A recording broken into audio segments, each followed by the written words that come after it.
Recently Ganesh पूजा सरीगला समस्ते गणेश को प्रार्थना करी तांकोठु आशीर्वाद नहीं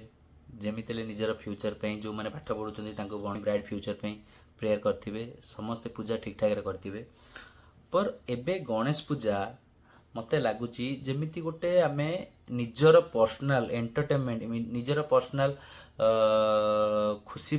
आम मनाऊे ना कि भक्ति मनाऊे कहीं प्रति गली कंदी आपको गणेश मेढ़ मिल जाव 6 ରୁ 7 दिन कंटिन्यू मेढ़ थाए से 7-8 दिन पर्यंत पिला माने साईर पिला माने कहतु क्लब पिला माने सेठी रही खटी करी ताश खेलिबा चेस खेलिबा आमर कैरम खेलिबा ये सब गोटे क्लब जमीती माहौल रुए सेठी गणेश पाखे से माहौल देखा मिले आउ जोर जोर डीजे गीत भी बाजुए कंटिन्यूअसली तो गणेश को आम भक्ति करने पूजा करने आम मूर्ति बसई था कि नाई आम पर्सनाली गोटे यही प्रकार माहौल क्रिएट करने को जे मजा मस्ती सांग 4-5 दिन मजा हम आ गोटे अकेजन हम गीत डीजे बेजे बाजिब आ तो आम से करूँ तापर सी तो आपंकर पूजा चलला 6-7 दिन भसाणी टाइम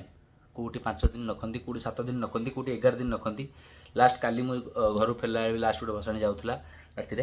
तो भसाणी टाइम रे एबे कंपलसरी भाई हो जाइए भसाणी हम तो डीजे हम विदाउट डीजे रे भसाणी हेनी आउ डीजे हम पुणी से आइटम सॉन्ग हम नाच हम तो जहाँ हूँ विदाउट आइटम सॉन्ग रे विसर्जन हो पारन कि भसाणी हो पारन प्रथमे मु भी भाई डाउट जे गणेश बोधे डिमांड करुवे आइटम सॉन्ग बजाओ कि डीजे बजाओ ना विसर्जन मत भल लगुनि कहीं गणेश गणेश जो अच्छा सी है विद्यादाता तांकरी सामने एमती मद पीकि कि आइटम सॉन्ग हो ए सब आगे नाचिकी आम सम्मान दौचे कि मिसबिहेव करुचे आम जापारे किछिटा जगह जमीती कि स्कूल कॉलेज ये सब जगह आपको मिल घंट बाजा ये सब गणेश को विसर्जन कराए नहले प्रायतः मैक्सिमम जगह गणेश को आपको यही भाव में ही मद पीकि एंजॉय करी रास्ता जाम करी गीत जोर साउंड बजे विसर्जन करने को मिल तापर गणेश विसर्जन करला टाइम रे गणेश को कौ प्रकार विसर्जन करुँच आपण मैंने तो निहाती देखि गोटे फोटो आपको दौर देखु ये फोटो देखु गणेश को केमी जबरदस्ती चिपिकी पानी भितर दबाक चेष्टा कर जी विद्यादाता जहाँ को आम एत दिन धरी पूजा कले जहाँ एत सबू आम आरेंजमेंट करचे गोड़े चिपिकी पानी रे पुरेबा ठिया हवा यहाँ केते दूर ठीक गणेश पूजा पूर्व गणेश पूजा चांदा कलेक्शन कराए साई हो व्यवसाय संघर हो किंतु से चांदा कलेक्शन टाइम रे फोर्स करती भाई तुम बिजनेस अच्छी तुम 500 टଙ୍କା दियो भाई तुम एत बड़ दुकान तुम 1000 टଙ୍କା दियो एमती चार्ज करती पर कौन पाई गोटे लोकर दिन जाकर व्यवसाय हो न 300-200 तो सी बाध्य हम 500-1000 देवाई गणेश पूजा खर्च हुए मानुची मेढ़े खर्च हुए मूर्ति खर्च हुए भसाणी खर्च हुए भोग खर्च हुए सबुथ खर्च हुए पर गोटे खर्च हुए पर आप कलेक्शन को देखिकी आम कलेक्शन को देखिकी पूजा करवाटा ठीक कि ना कि जन को बाध्य करी जड़े यहाँ श्रद्धार कथा जड़े जी तार निजर शक्ति अनुजाई जी दे पार्टी खुशी ग्रहण करवा दरकार ठीक अच्छे पर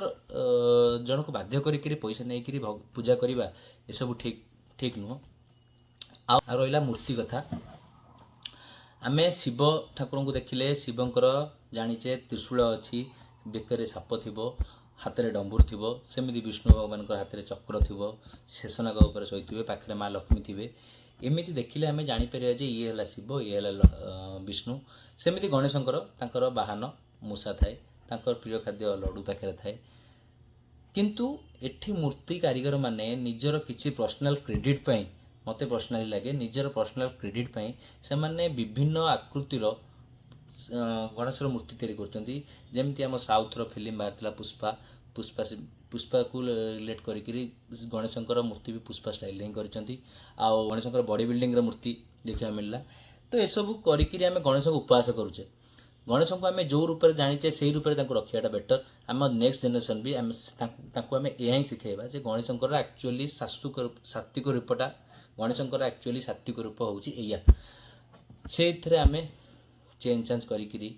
କିଛି ନିଜର ପର୍ସନାଲ କଳାର କ୍ୱାଲିଟି ଦେଖେଇବାଟା ଠିକ୍ ନୁହଁ। ତ ଶ୍ରଦ୍ଧାରେ ପୂଜା କରନ୍ତୁ, ଭକ୍ତିରେ ପୂଜା କରନ୍ତୁ, ବାସ୍